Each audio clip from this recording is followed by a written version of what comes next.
नमस्कार दोस्तों, स्वागत है आप सभी का फिर से एक बार मेरे YouTube चैनल पर। आज की कहानी कुछ इस प्रकार है।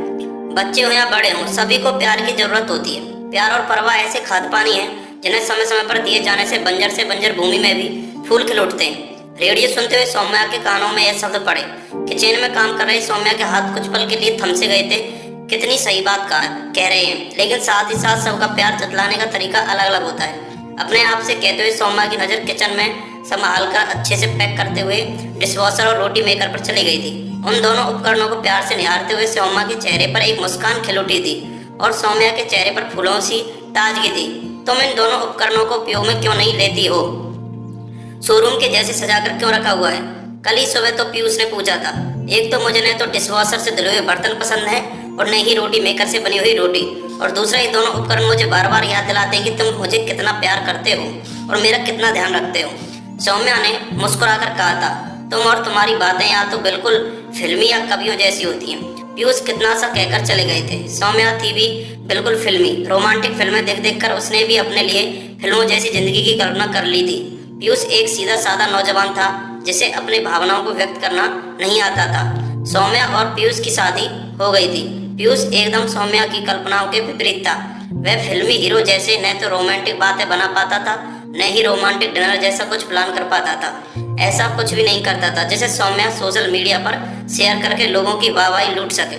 सौम्या कई बार अपनी मम्मी से कहती थी कि आपने इनमें ऐसा क्या देखा, मेरी कैसे लड़के से शादी कर दी, ये मुझसे जरा भी प्यार नहीं करते।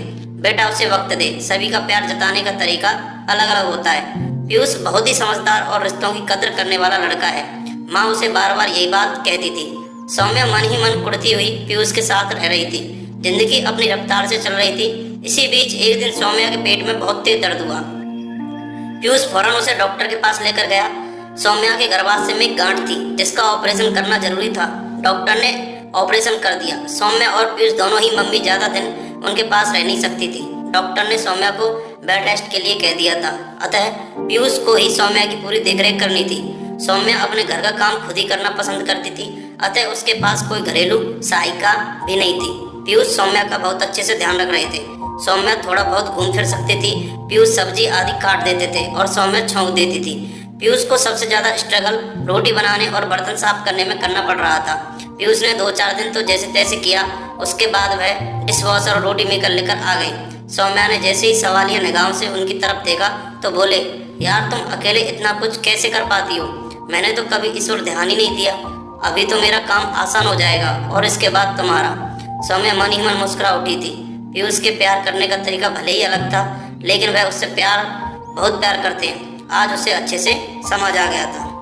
धन्यवाद।